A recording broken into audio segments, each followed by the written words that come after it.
ikki sinfdosh do'st bir-biri bilan ancha vaqt ko'rishmagan ekan. Shu orada ikkalari ham ishlari yurishib ketib, biri katta tadbirkor, biznesmen bo'lib ketgan ekan, ikkinchisi fizika sohasida kashfiyotlar qilib Nobel mukofotlari olgan ekan.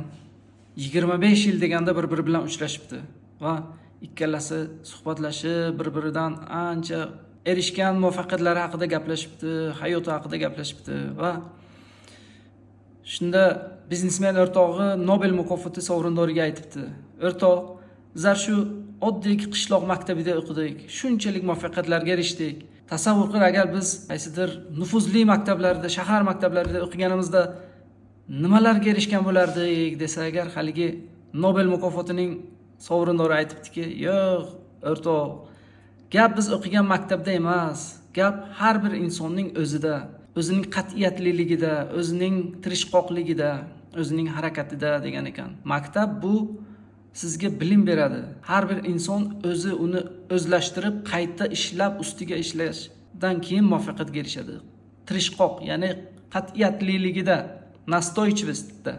Eng katta gap bu nastoychivist.